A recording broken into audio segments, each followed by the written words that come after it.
to our latest session, our Regenerative Speaker Series. Thank you, Serena, for recording the session. We know that not everyone from all of our regions is able to join, so they'll hopefully be able to watch the recording if they're interested. So my name is Natalie Topa. I work with WFP HQ, Global HQ, as the Global Advisor for Regenerative Resilience. I'm part of what we know as the Asset Creation and Livelihoods team, but now are actually the ecosystem,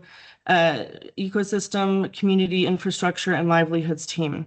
So I want to introduce Gabby Loedolff, who is from Lush Cosmetics. Gabby is the Director of Buying. And why we've invited Lush is because Lush is an amazing personal care products global company. I am an avid user of Lush Cosmetics and personal care products. That's not why we're here, but it is why I buy these products. Lush is really driven by an ethos that is about caring for people, for planet, as well as profit. And so, one of the reasons that we wanted to have this session today is because it is possible to be ethically driven as a private corporation and still be able to make money. Lush Cosmetics, let us know in the comments section if you are aware of Lush. They're found globally, and not only do they make personal care products, they have huge support for farmers and also activist movements. So Lush does a lot of things like supporting Greenpeace and animal rights all over the world. And they also are a huge supporter of the global regenerative movement. And that's how I came to know Lush. I personally have benefited from Lush because Lush has funded me to go, oh, can we just turn off if we can mute our mics? Hello, can we mute the mics? Thank you. Lush Cosmetics has sent me personally to water harvesting courses in the US. They've funded me to present at the World Agroforestry Conference in Montpellier, France. They brought me to London to meet with Realliance, which is a network of actors, people from the global regenerative movement that has really been a baby of Lush, this whole Realliance network. I'm bringing together NGOs and different actors.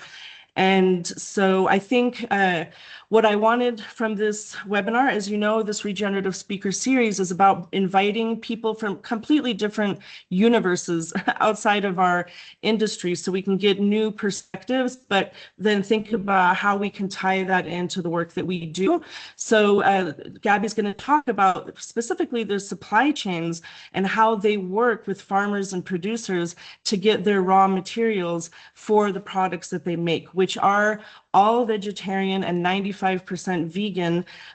Gabby was mentioning that it's only honey. Honey is the only animal product or byproduct that is used by Lush.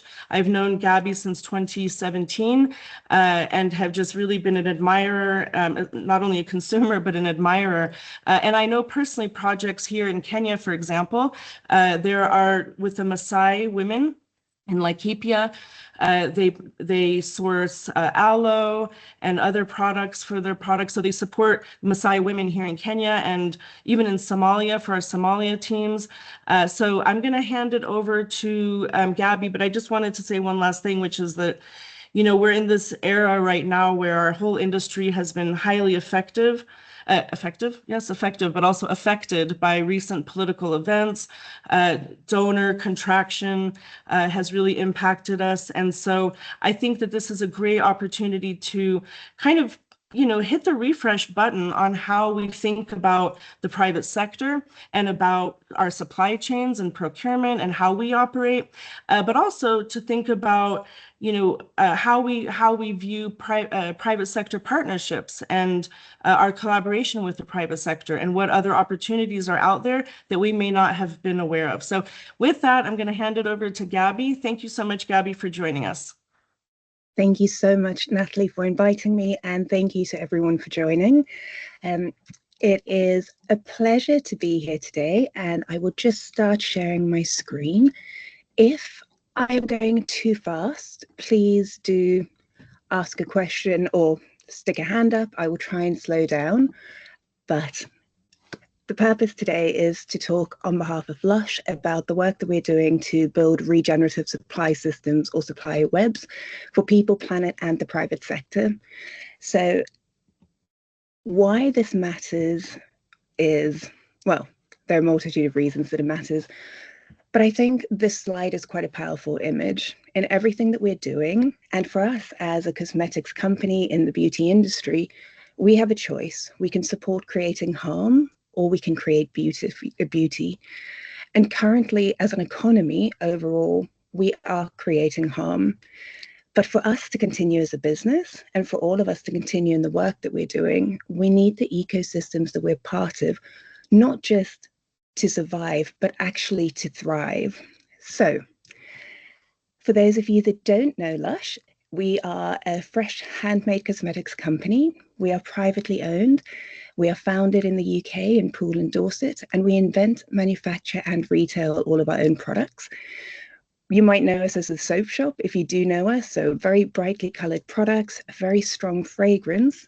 And that's because of a lot of our products are sold without any packaging or naked.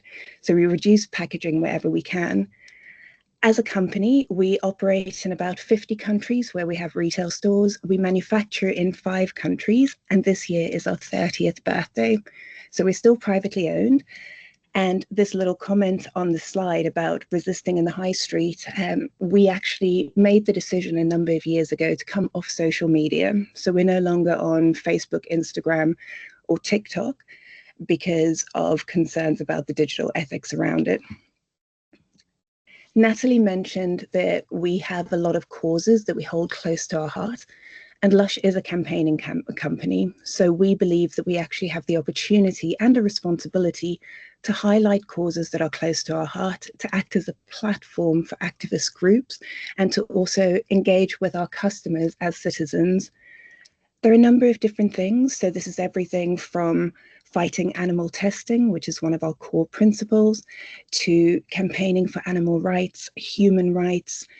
So in different markets, we might do different campaigns, but all of them with the aim of raising awareness, engaging our customers, and as I said, giving a platform or a voice to groups who are doing incredibly important work. I mentioned that we manufacture in 5 different countries, so in Canada, in the United Kingdom, in Croatia, Japan, and Australia. And specifically relevant to my work and what I'm talking about today is the fact that in each of those countries, we have local sourcing teams responsible for sourcing of all of our ingredients and packaging and similar. Personally, I've been with Lush for 24 years, working in a variety of different fields, from retail to setting up our giving, and for the last decade or so, focusing on the sourcing of all of our ingredients. And it has been such an amazing opportunity and a learning journey as well for us in how we source. But let's keep talking a little bit about Lush. So at Lush, we have a to-do list for climate and nature. It's not rocket science, but it's work that really needs to be done. And we keep it as a to-do list to not lose that action-based angle. This to-do list is something that is available to all of our 12, 15,000 colleagues around the world, and something that we all actively contribute to. Most important to our conversation today is protecting forests and protecting wildlife, and that includes supporting forest-based economies with livelihoods at the heart of forest conservation and protection. We want to grow this even further, so increasing the use of our non-timber forest product ingredients, but also the idea of making our materials regenerative and circular. So making sure that where we're getting materials from, we're actively contributing to those landscapes and in partnership with the communities. We're not just extracting their wealth or resilience.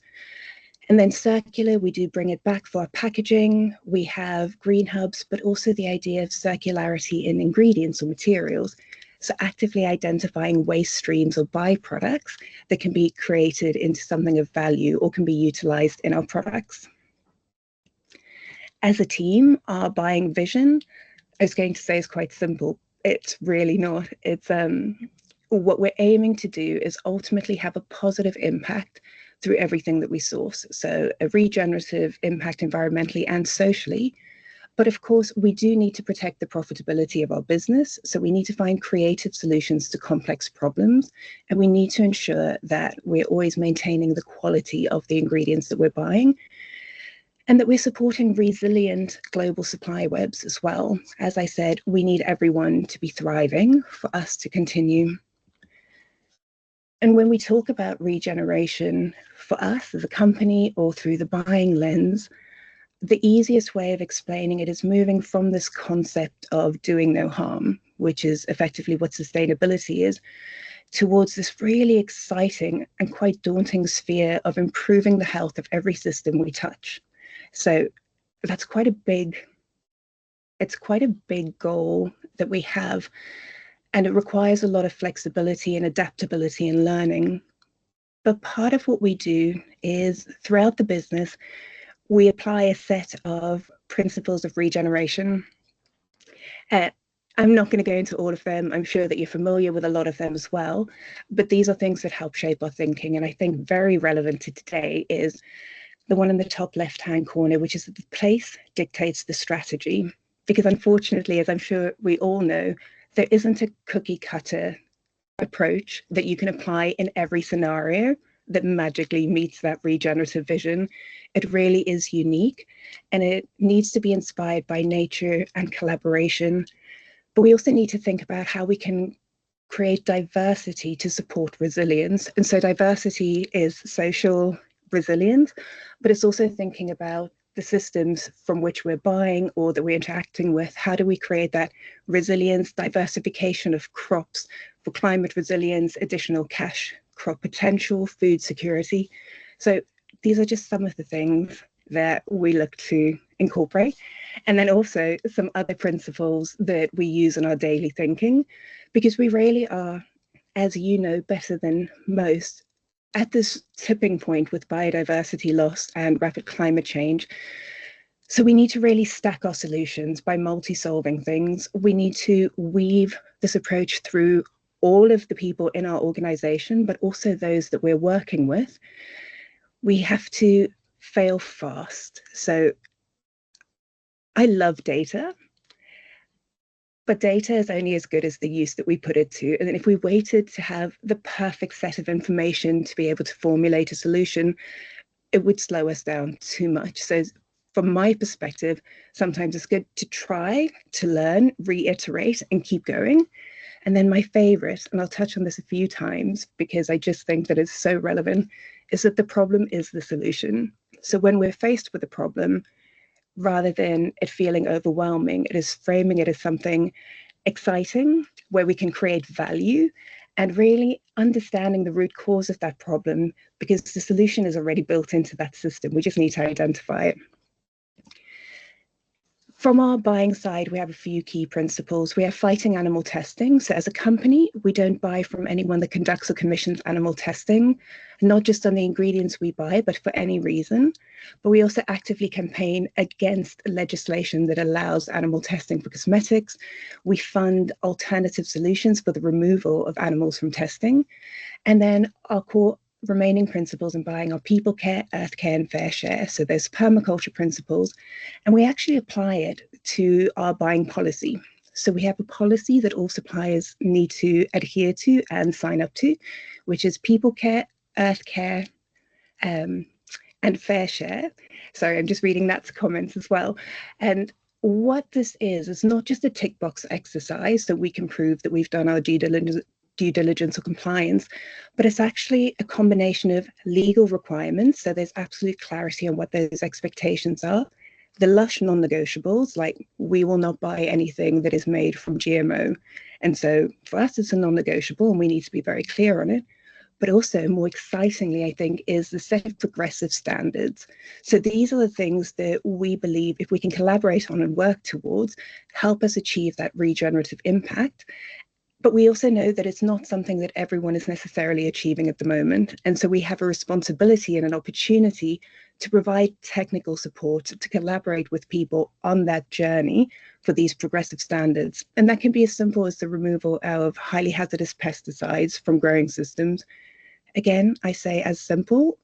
I know it's not simple, but it's an example. And the purpose of this policy is actually to create transparency so that we really understand what is happening across our supply webs, but also to inspire people that we're wanting to work with to understand our vision and what it is that we're wanting to achieve and these systems that we're looking to create. And most importantly, to create trust, because we need to have enough trust that people are able to identify things where they aren't quite at the standard that we want to be at, where they can trust in us to collaborate with them on driving solutions or on making the changes that need to happen. And we also need to have trust that what people say they're doing is what is happening on the ground. And part of that trust is also through the strength of relationships. So we spend a lot of time visiting our growers, our producers, manufacturers, so that we can learn and see, but also share knowledge. And it's really important for that trust element. Okay, so now let's have a look at our sourcing or supply webs and why this is so important. So we source hundreds and hundreds of different materials from around the world, and we work with hundreds of suppliers. But when you have a look at biodiversity hotspots around the world, we cross-reference that a number of our key ingredients are actually coming from these biodiversity hotspots.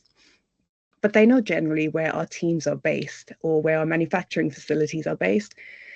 It does mean that we have this really exciting opportunity to ensure that we are not just conserving, but enhancing and restoring landscapes in this area. And on this map, you can see that there are a few examples that I've highlighted of key ingredients and the regions they come from, the biodiversity hotspots. But when I talk about the way that we approach our buying or our sourcing, I think really there are three approaches that we take. And what I'm going to do in the subsequent slides is I'm going to give examples of each of these three approaches. Please feel free to pop questions in the chat box and we'll get to them later. And just to say that this is very much a work in progress, and it feels like it's a lifetime's work and probably my children's lifetime work as well.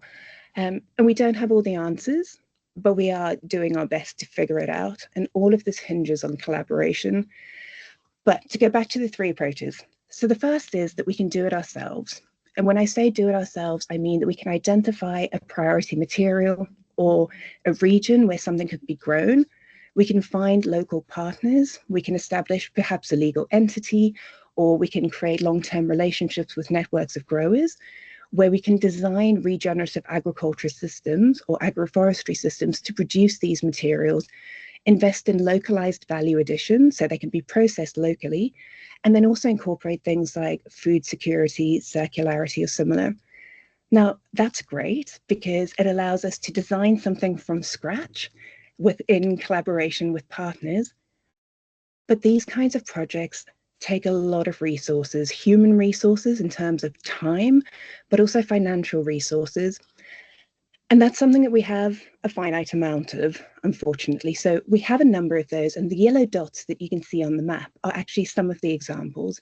So in Pakistan, we're doing rose and jasmine.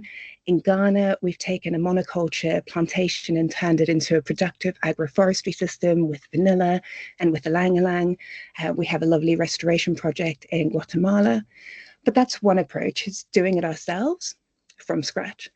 The second is finding amazing groups that are already committed to regeneration and being able to be an off-taker or a buyer for the ingredients that they produce so that we can support their work and we can benefit from incredible ingredients. That's an amazing approach from my perspective, but there aren't that many people really in the greater scheme of things that are already at that regenerative point. So the third approach, and the one that I think can really amplify impact quite significantly, is looking at our existing body of suppliers, hundreds of different suppliers around the world, and working to identify our priorities and the biggest opportunities for driving environmental or social regeneration with those suppliers. And that can be lending technical support, it can be funding trial projects or improvement work. And the benefit of that is that not only does it, of course, benefit us longer term through the impact and the supplier, but also all of their hundreds of thousands of other customers and the communities that they're operating with. So do it ourselves, find incredible groups and act as a buyer, or work with our existing supply base on driving these improvements. I'm going to start by giving some examples where we are doing it ourselves. And I say doing it ourselves, of course, nothing is done in isolation. It all relies on amazing partners, amazing knowledge and expertise and commitment on the ground as well. But the first one is Brazil nut oil. So Brazil nut is an incredible ingredient. We use it in a lot of different products. And we have two sources of Brazil nut oil. One is an amazing supplier in Peru that we've worked with for more than a decade. And the other is where we're actually making the oil ourselves. So we have in Madre de Dios in Peru, we have a 2,000 hectare concession that was heavily deforested before, only leaving Brazil nut trees standing.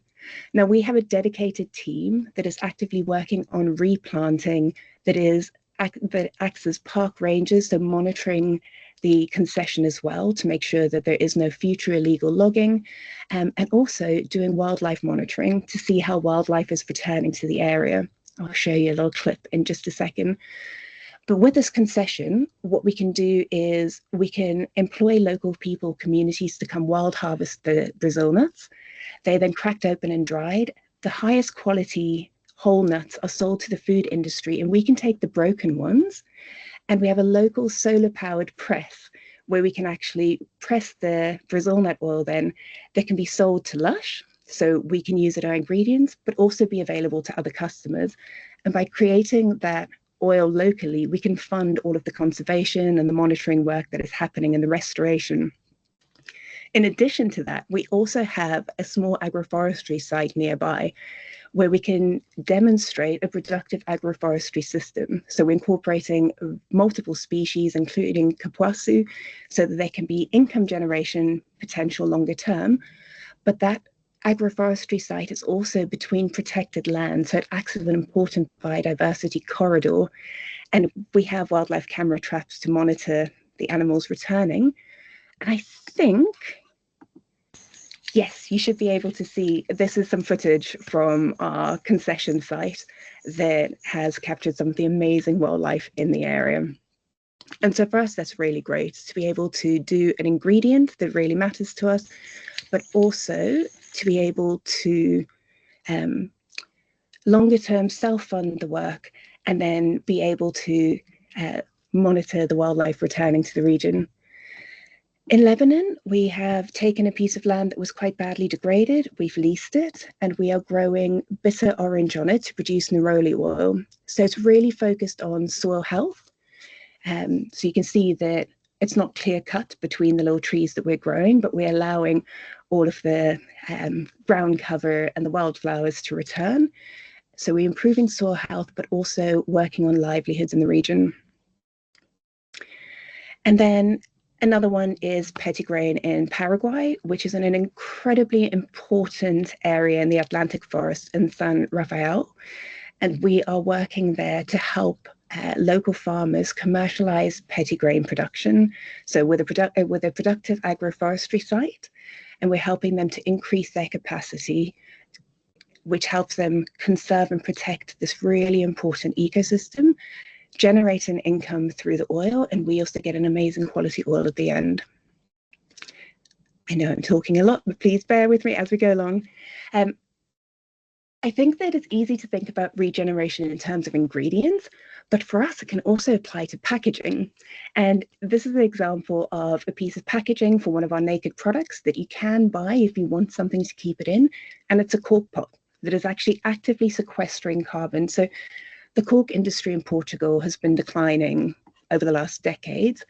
And what we've done is we've partnered with an amazing group who are able to take the bark of the cork tree that regenerates over a number of years, and they can press these cork pots without adhesives, without adding any bioresins, to create a completely natural container. And the income that they make from selling these to Lush, they then use to actively replant and restore their local ecosystem. So here's an image that shows the same landscape in the conventional method, and then with their active replanting of more than 20,000 trees that they've done in the region, you can see on the left-hand side. So again, it's an amazing piece of packaging for us. It's something that we can engage with customers about. We can support a declining industry that is actively restoring the landscape. Everyone wins. We have a few different coconut oil suppliers, but one of the most amazing ones is operating in Simeulue Island in Sumatra in Indonesia. And this is a landscape that is under heavy threat of palm expansion as well on the island. So our supplier has built an amazing group of smallholder farmers in the region with whom they're partnering on actively replanting because the coconuts are reaching the end of their life. They're also applying a whole landscape approach, so ensuring there's no encroachment into the natural forest, restoring that buffer zone. And they have a sister foundation that does marine turtle conservation as well. And we've recently partnered with them on a project to protect and restore forest on the island and protect the habitat of the endangered long-tailed macaque. So this is an example of somebody doing amazing work already, and we're able to act as a buyer and a partner. And they have wildlife friendly certification for their turtle conservation as well. Absolutely incredible work. If you're ever in Sumatra, I highly recommend that you go visit them. There is another thing that we use a lot of. Well, there are a lot of things, but salt. Something as simple as salt can actually be hugely impactful. So what we've done over the last decade or so is we've mapped bird migration paths and identified strategic salt pans on those bird migration routes that can be really important breeding spaces. And we now source the vast majority of our salt from a selection of different salt pans in Bulgaria, Croatia, Portugal, and Turkey. So something that we use hundreds of tons of a year can go towards people that are actively protecting those important ecosystems and landscapes. And then a bit of an example of circularity or byproducts or waste products. One of our most popular products over the last year or so has been a product called Sticky Dates, and it actually uses carob resinoid from Morocco. So the carob trees themselves are incredibly resilient against water stress and drought, a great tool in fighting desertification. And the resinoid is made from the byproduct. So the beans are ground for the carob gum powder, but the pods that are left over can then be extracted in ethanol to create the resinoid. And we can use that in our products. And any of the remaining material or waste is used as biofuel for the supplier's processing units. A lot of the carob is wild harvested, but they're also doing some amazing replanting work. Now, I touched on this before, and it deserves a whole slide, which is the problem is the solution. And I can't tell you how often we apply it. And it's a bit of a running joke that this will always be what comes up in conversation. But if we look at something like the cocoa crises, and I'll look at it from a private sector lens of a user of cocoa products, the blue sphere or the blue circle on the right is the global cocoa production in 21-22. The green section is what was sold as fair trade, and the little pink sliver there, which was about 1% in the end, is the fair trade organic out of the 4.8 million tons sold. And we use fair trade organic from segregated regions only, so that little pink sliver. So when something like the cocoa crisis happens, where not only do the prices spike, but availability is severely restricted, we viewed this as an amazing opportunity, one, to keep partnering with the groups that we work with on agroforestry, on increasing the yields and ensuring no deforestation, but also as an opportunity for us to incorporate other high value, high impact non-timber forest products or ingredients that we want to use more of to protect forests and create those forest economies that we could utilize as a substitution for cocoa in selected products so that we could ensure we could get enough for our primary product range, but also use more of these other amazing ingredients. So Ilipe butter is one of those, and we get it from Borneo. And Ilipe butter is an incredibly important non-timber forest product. So 50% of rainforest in Borneo has been lost across the last 50 years. And the Ilipe industry actually provides a really important alternative to deforestation. Our supplier actively enters into agreements with local communities for forest protection. And these agreements already cover 36,000 hectares. They receive higher a better price, and they also are working with the communities to help secure the land rights to the forests. So for us to be able to incorporate more of this material and amplify the work that they're doing locally has been a really lovely opportunity. Another byproduct or upcycled ingredient is the tagua nut powder that we use in one of our facial exfoliators. So tagua powder is actually a byproduct in Ecuador from the button making industry. And the collection of the tagua nuts provides an important alternative income stream as it supports keeping the trees standing and the forest standing. So we buy this amazing powder made from the offcuts of the button industry, but we've also partnered with a supplier on establishing nurseries and working with them to ensure that productive agroforestry systems are in place. And they incorporate a lot of other plants, species that can provide income or food that don't require cutting down. Another one that I wanted to touch on that is very close to my heart is actually in Japan, where after the Fukushima nuclear disaster, the farmers in the Minamisoma region, who had traditionally farmed organic rice, were unable to do the rice growing because of the soil contamination. But what they did discover was that rapeseed provided an amazing opportunity. So by growing rapeseed, it acts as the bioremediation effectively. So it's helping to absorb cesium from the soil, helping to clear up the soil slowly but surely. But the actual rapeseed themselves, when the oil is pressed, it is fit for human consumption. There's no contamination left. So they were able to convert their farming to rapeseed for the small bioremediation purposes, but also to provide a valuable income in a region that had been so severely impacted. We've partnered with them for many years now, and then we use the rapeseed oil in the production of some of our products, like the Minamisoma shower oil, but also in some of our facial cleansers. And our Japanese team work really closely with the farmers. And we also offered some financial support in establishing their processing facilities when they were first starting. A few more slides. I touched on packaging being quite a powerful opportunity before, but I think one of the things that is important here is how do you continue to move things forward on the regenerative scale? So from degenerative, sustainable to regenerative. And packaging is a really complex one, especially when you're talking about plastic. So we have already used 100% post-consumer recycled plastic for more than a decade in our clear bottles, in our black pots. But for us, an exciting next step was to actually move to fully traceable prevented ocean plastic for our clear bottles, which is still 100% recycled, but we can trace it through to the collector and the collection point. All of the plastic for the clear bottles comes from Indonesia, a lot of it from Bali, and it is providing increased income for the informal collectors working in the section. And I would just say that prevented ocean plastic in this context is plastic from a country that does not have formalized recycling systems, from a region that is within 30 miles of a major river or an ocean. And so where it wouldn't have had another recycling stream, they're actually actively building the collection, the sorting, and the income generation for those collectors.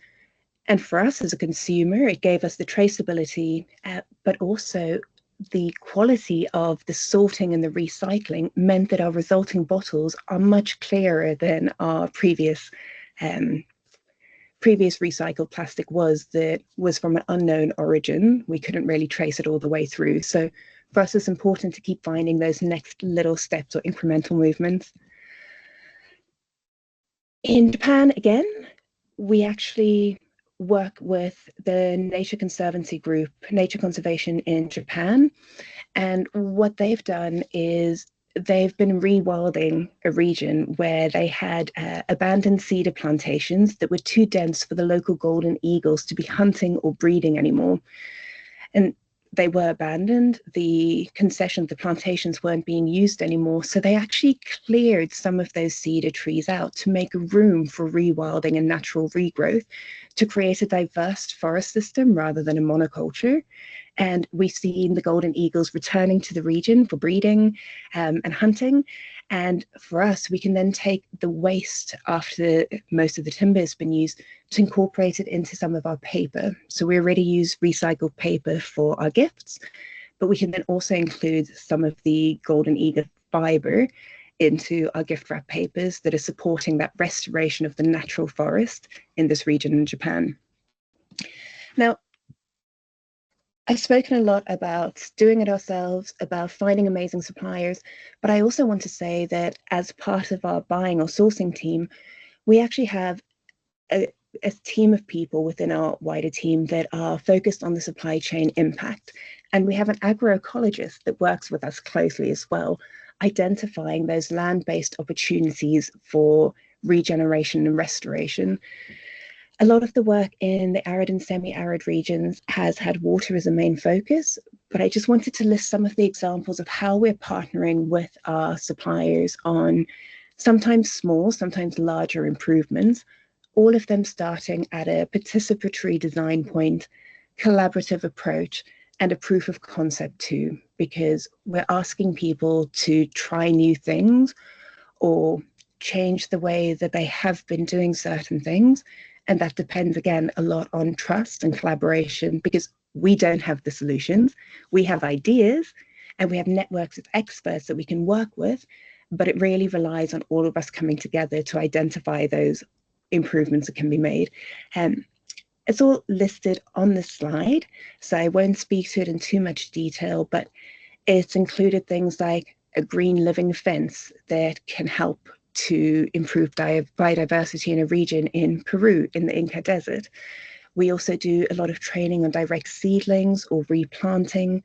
We're doing agroforestry and syntropic farming trials for lemon and mandarin in south of Italy. So it really is looking at each of the regions, each of the materials, and collaborating on finding those opportunities for incremental improvements. So we use permaculture principles, we use agroecology, agroforestry, but as I said, we don't have all the solutions. We rely heavily on local knowledge, on a network of global experts, people like Natalie, who are in our wider network as well, to be able to design and implement these different solutions that we take. I wanted to touch on really quickly the Lush Spring Prize, because when I talk about a network of regenerative practices, the Lush Spring Prize has been key to this. It was first launched in 2017, and it's a biannual award that celebrates organizations that are actively protecting forests and rivers, regenerating damaged ecosystems, revitalizing communities, and creating possibilities for a regenerative future. We actually had this year's Spring Prize was held last week with a number of groups around the world that came together to share knowledge, to tell their stories, and to be celebrated for this incredible work that they are doing, the actual tangible regenerative work happening on the ground. I would say for anyone interested, the Spring Prize is open to anyone to apply. The next one will be in 2027, but we start taking applications in 2026. And there's a series of different categories, from intentional or young projects that are just wanting to start to established and influence groups. So this has been really important in connecting us and connecting different organizations doing amazing work in the wider regenerative movement. So I'm going to wrap up by touching on some of the learnings for us as a business. And I would say that in the same way that the funding landscape is very complicated for you all at the moment, and we've just recently come through the pandemic, we also have peaks and troughs and challenging times as a private corporation. But it's really important that we keep our focus and that we keep our commitment to this important regenerative work, because it is crucial to all of our futures. And so learnings for us is that it's not a removed decision or removed work that happens in the boardroom or just behind computers. We learn in the field as well. So by going, by seeing, by asking questions and connecting different people, we rely heavily on our network of trust. So the incredible people that we already are linked to in different ways. We're very good at the demonstration and piloting or proof of concept stage, because that's what our resources or funding allows us, and that's that important first step. But even when we're doing those, we need to be thinking big. We need to be thinking long term about the possibilities that the future holds through doing this first work. And then I think a super important thing is that regeneration or sustainability is not the responsibility of one part of the business. It's not one separate team looking to do it all from their side. It has to be ingrained into all of our work in every different area of the business, so that we all feel a sense of connection and a sense of ownership to it. And then I touched on it before as well about data and how much I love data, but it's part data driven with the best information we have to hand, but it's also part dreaming about what the future can be, about what is possible and how we can participate in it. So thank you for joining me on that whistle-stop tour of our approach to buying at Lush. My email address is there if anyone wants to get in touch. I appreciate that I touched on a lot of different sections, but it's very hard to condense work that we're so passionate about into such a short period of time, or to go into a lot of detail on any of them. So I shall stop now and ask whether there are any questions. That was fabulous, Gabby. Thank you so much. And, you know, every example that you're giving, I'm just thinking, you know, we procure oil, grains, food from all over the world. And imagine if the legacy of those procurements and interactions with our suppliers and things, that this was the legacy, right? That it was, instead of a monoculture that's degraded, is now a jungle with jaguars in it, right? So that is so incredible. I am going to open it up for anyone who has questions or comments, or would like to share, you know, your thoughts on how can we bring these kinds of ethics into our work. You know, especially with smallholders, with livelihoods, with communities. And by the way, Gabby, what wasn't said is that the work you're doing is food security work, because people have livelihoods, they have income, they have agro ecosystems that are protected from climate change, from environmental degradation. And so this is disaster risk reduction, it's food security, it's livelihoods, it's so much of what we do. We are going to have a little Mentimeter survey at the end for anybody who loves Mentimeter surveys. But anyway, I did want to open it up. And Arif, if you're still on the call, Gabby, I really want to connect you with Arif Rabiq from Bali, from Bamboo. He's like the global bamboo person, and focuses a lot on biodiversity hotspots.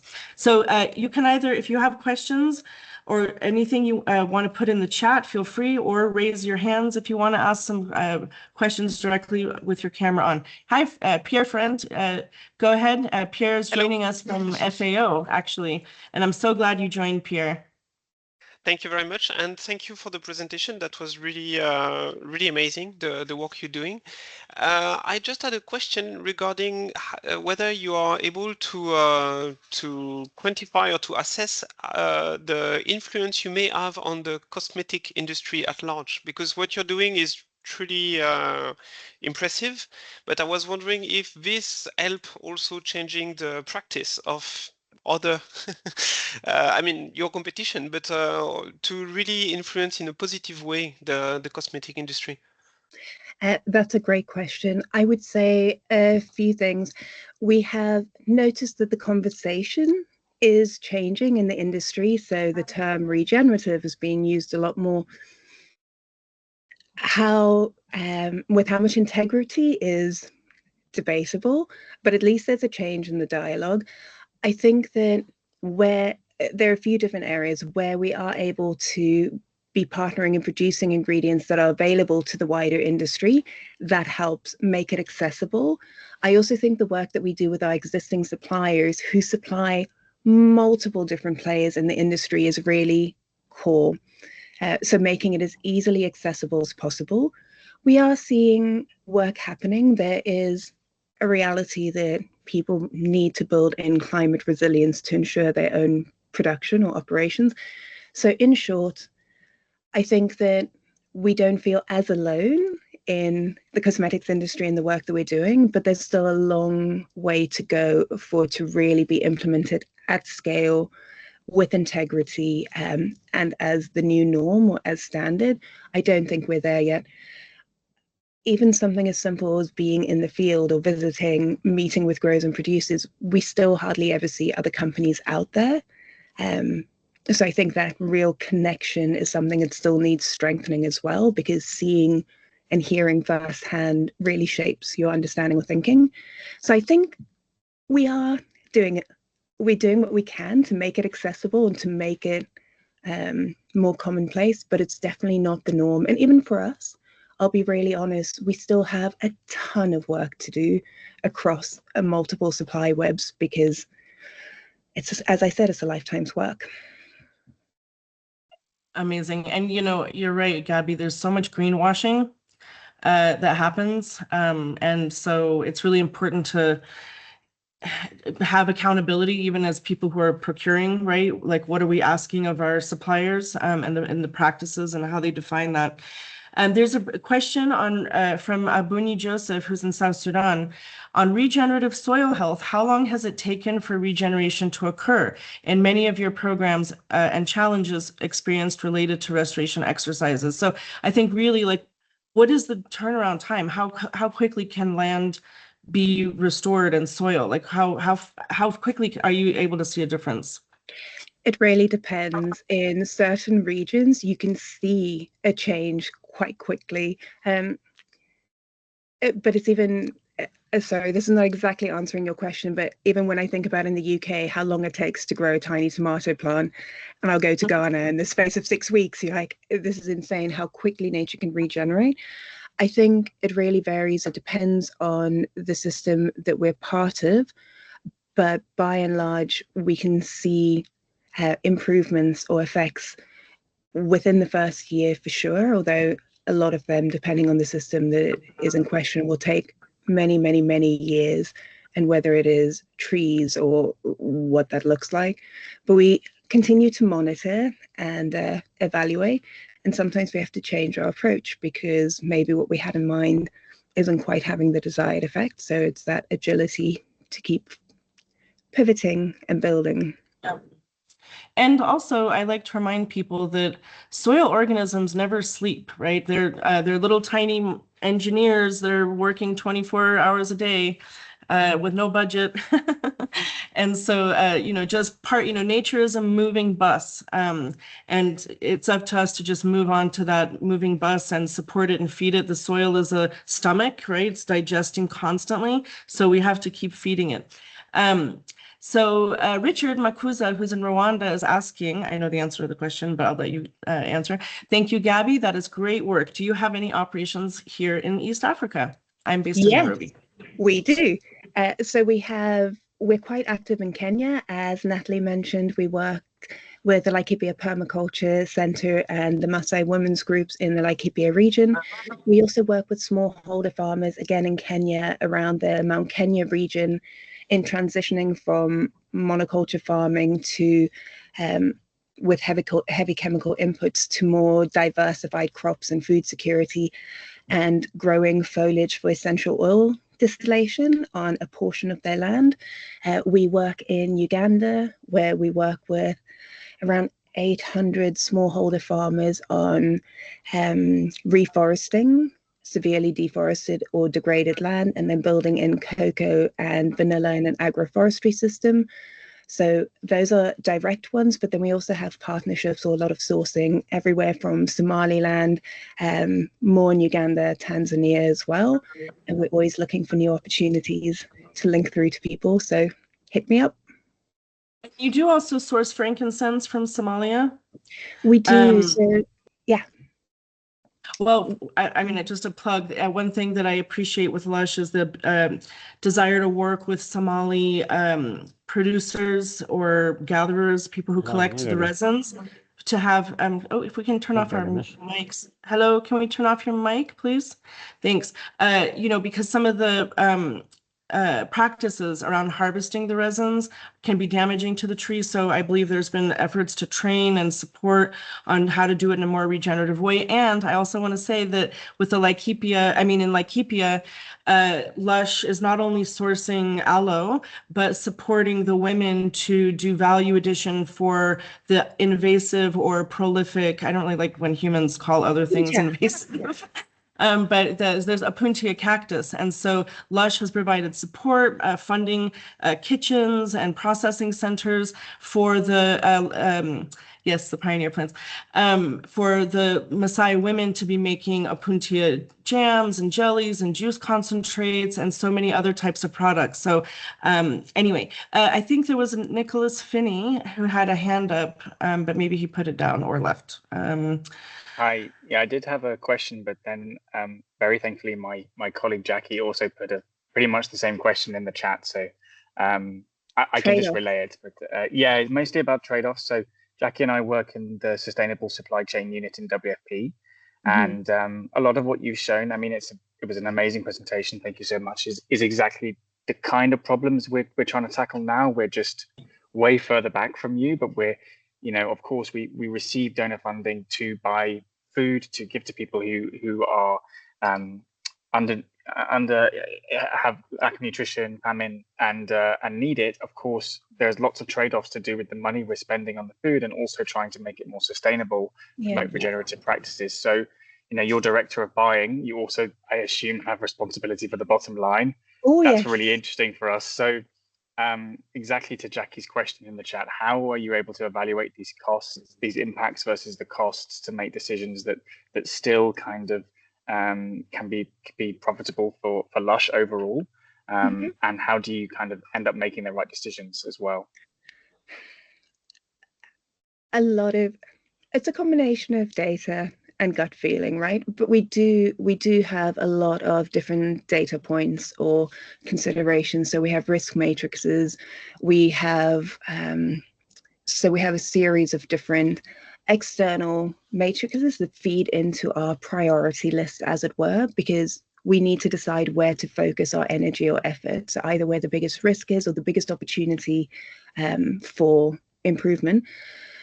For us, a lot of what we've done over the last years in terms of controlling the costs is either focusing on optimization. So how can we make systems more efficient or processing more efficient to increase the yields or similar? How can we diversify it so that there are, for the farmers, other income streams as well, or the food security in addition to what we do?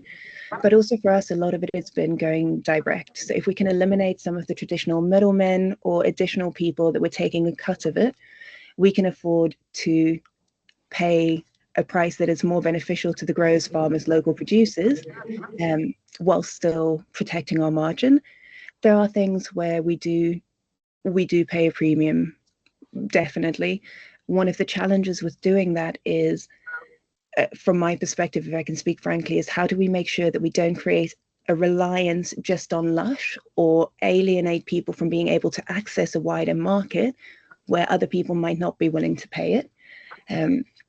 So often for us, it's how do we can be the initial partner, and then we can amplify the storytelling or impact so that they can access more. And then hopefully longer term, as their operations can scale or they mature, we can see those efficiencies flow back through. But everything is done on a case-by-case basis. Sometimes the risk of not doing it regeneratively, longer term, if we look years in the future, far outweighs any initial financial increase that we might need to bear, because we need people to be successful in growing and producing and creating that resilience, because otherwise longer term, what's the incentive? I don't know. But I'm happy to follow up with you and Jackie if you would like to share some of our considerations and decision making and how we evaluate it and decide where we can bear extra costs. Thank you so much for that answer. Would be amazing. Thanks. Yeah, Nicholas and Jackie, I'm so happy you're on the call. Sometimes when I do these webinar series, I'm like, are people going to see the relevance within WFP? But for me, it's a matter of, not doing different things, but doing things differently. right? And that's the opportunity that we have. So this is all within our mandate. We are doing this work. How can we do it in a different and better way? And so I would love for us to have a call and see also how we can brainstorm with procurement and supply chain teams to start to think about, and there's a big Venn diagram with school feeding, with procurement, local procurement. And then also, yes, Daniel Kipsgard from our Uganda team is interested to also have a call. Sorry, Gabby, you're gonna have a lot of Yes, I put my requests. email address up there. Yeah. Put it in the chat as well. To learn more about what's happening with the Uganda team, and we can also talk about an upcoming project we'll be having and see if there's any way to collaborate. Okay, so then Abdul is asking, on the regenerative supply chain in terms of target markets, do you also have export-oriented products where you help actors, producers and marketers in reaching potential high-value markets, how to address trade restrictions in terms of certifications and quality standards? Products from poor countries reaching high-value markets is somehow challenging, and Abdul is, I believe, in Afghanistan, so thinking about that context. Yes. So export-oriented products where we help them. So one of the luxuries that I would say that we have is, as a privately owned company that invent, manufacture, and retail our own products, firstly, things like the aloe secundiflora from Laikipia, just as an example, weren't things that we were using already, but we were inspired by the impact. So we're able to incorporate those or create a market for including those in our products. So that's part of what we can do. We're constantly looking at natural resources or value addition opportunities in any of the landscapes or ecosystems, and then partnering with people on what could that look like? Could we incorporate them? Could we use them? We're also able to start with very small volumes where perhaps a lot of large companies would need a full container load, but also building the capacity for people to be able to navigate export paperwork or the international trade requirements. So the capacity building side of things is something that we're able to do as well. Qualifications and certifications and quality standards, we generally don't insist that our materials are certified unless it benefits the producers or the growers, with the exception of cocoa as an additional layer of validation or verification because it's such a high risk commodity. But we don't insist on certifications. And quality standards, we do a lot of work on working with people in reviewing, assessing the current quality and those improvements to make them of the right quality, not just for us, but for a wider industry. So I hope that helps. It is very challenging, I know, but also we hope that once someone can say they supply to Lush, it adds as a little bit of a stamp of, great, checks have been done to make it more accessible to other consumers or customers. And I think that also speaks to the, you talked about trust and those sort of the relationships and trust and honoring each other, the supplier, the producer honoring Lush and vice versa. Then there's a question from Eugene Chang. How is Lush's presence on the grounds in different locations you mentioned where you work with local partners? If so, how do you identify and select these partners? I know you talked about those three sort of different approaches, but what is your process for identifying and selecting partners? So either it is people that we know, and again, we're very fortunate to have built this network of trusted people on a global scale. So we'll ask for recommendations. People will often recommend the group doing really interesting work or somebody really committed. So when we're choosing a local partner, it's generally someone who already has an idea for their community, the system in which they operate, recommended to us by trusted people in our network, or that we meet when we go out on the ground. We also spend a lot of time meeting different actors or stakeholders.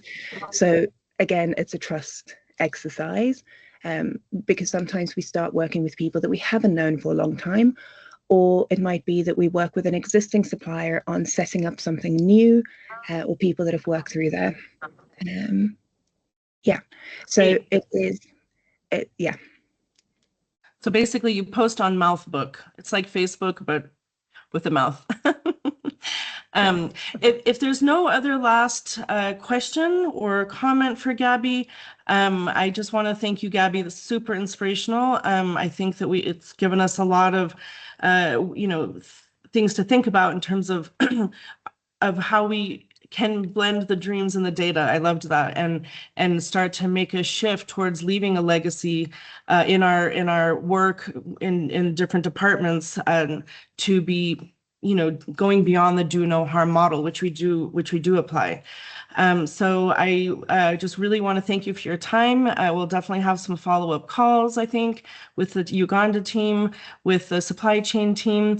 Thanks, Sophia. And then, yeah, I'll put you in touch also with Arif Rabik.